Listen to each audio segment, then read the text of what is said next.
चारों युग में ये परमात्मा आते हैं और ये लीला करते हैं। जैसे ऋग्वेद मंडल नंबर 9 और सूक्त नंबर 1 मंत्र 8 में कहा है कि वो परमात्मा सब पापों का नाश करने वाला परमात्मा हमारा 3 प्रकार की 3 सतिथि से हम सबका धारण पोषण करता है। वो 3 सतिथि कैसी है? एक सतिथि में परमात्मा सतलोक में रहता है, तेजो में शरीर है उस परमेश्वर का, मनुष्य दृश्य है, वो सिंहासन पर विराजमान है, एक बहुत बड़ा गुम्बद है, स्तूप है बहुत बड़ा, और वो बहुत सुंदर सफेद कलर का है, तेजो में है, उसके अंदर से भी नूर निकल रहा है।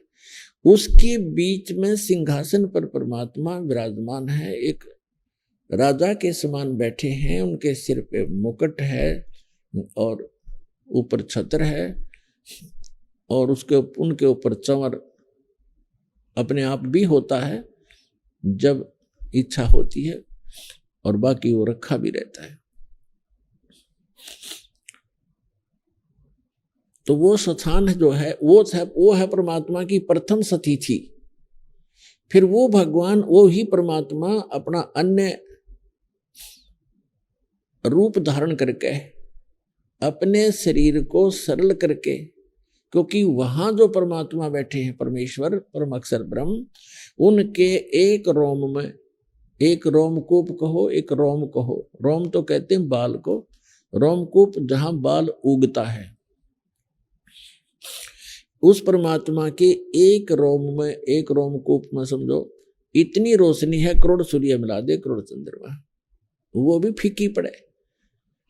तो वो परमात्मा का ऐसा नूरी शरीर है, मनुष्य सदृश्य है, सिर पर मुकुट है, और वहां जाकर हंस सभी उस परमात्मा पर चंवर करते हैं, अपने मालिक पर। जो यहाँ से निकल कर जाता है सीधा भगवान के पास जाता है, चरणों में प्रणाम करते हैं, वो परमात्मा सीने से लगाते हैं प्रत्येक को, और फिर वहाँ चंवर करते हैं आदर से। फिर उसको कहता बेटा आराम से रहो, ये तुम्हारे बने बनाए महल वहाँ खाली पड़े थे, विश्राम करो, गलती बनी तुम्हारे से, कोई ना लौट आए। अब भी कहते सुबह का भूला शाम को आ जाए तो भूला नहीं कहलाता, और हम युगों से भूले पड़े यहाँ पर। तो वहाँ ये प्रथम स्थिति है। फिर परमात्मा अपने शरीर को हल्का रूप बना करके दूसरी सतिथि में, वो दूसरी सतिथि में क्या करते हैं, एक शिशु रूप धारण करते हैं, और प्रत्येक युग के अंदर प्रारंभ में एक सरोवर के अंदर कमल के फूल पर आकर नवजात शिशु का रूप धारण करके वो विराजमान हो जाते हैं। वो किसी मां से जन्म नहीं लेते, और परमात्मा की सारी व्यवस्था होती है, तो वहां से कोई निसंतान दंपत्ति उन्हें उठा ले जाते हैं, और धीरे धीरे जैसे बच्चे की तरह परमात्मा अपनी लीला करते हैं। छोटी सी उम्र में ही 4-5 वर्ष की आयु में ही बड़े बड़े विद्वानों के छक्के छुड़ाने लग जाते हैं, और धीरे धीरे बड़े होते हैं और एक नेक नागरिक की भूमिका करते हैं। हाथ से काम करके कम से कम संग्रह करते हैं, झोंपड़ी में रहते, जैसे पहले तो वैसे तकरीबन ये महल वगैरह बहुत कम थे, झोंपड़ी ही डाला करते थे सभी।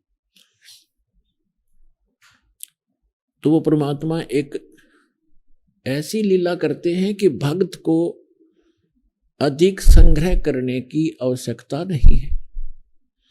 भक्त वही होता है जो लोक उस लोक की परंपराओं से हटकर आध्यात्मिक परंपराओं के आधार से अपना जीवन निर्वाह करे, उसके आधार से चले, वो भक्त कहलाता है। अन्यथा जैसे भक्ति मार्ग पर चलने वाले व्यक्ति, कोई मार्ग पर चल रहा है, सफर यात्रा कर रहा है, तो वो कम से कम ही भार लेकर चल सकता है। और ये आपको खूब मालूम है, जो पहले यात्रा करते थे, पैदल जाते थे, तो एक थैला डालते थे काख में, उसमें एक चादर और एक धोती कुर्ता, नथिंग एल्स। तो कहने का भाव ये है, हमने जाना सतलोक में, और हम यहाँ वजन रख लिया ज्यादा, या कोठी मेरी है, ये कार मेरी है, 5 प्लाट ले लिए हैं, और इतने एकड़ जमीन बना ली, राजा बन गया, ये राज मेरा है। इस सब को सिर पे रखे हुए एक कदम भी नहीं चल पा रहा, तो फिर हमें ज्ञान होगा कि हमने इतना वजन नहीं उठाना चाहिए जो हमारे सफर को बाधा करे। इसलिए कम से कम संग्रह करो,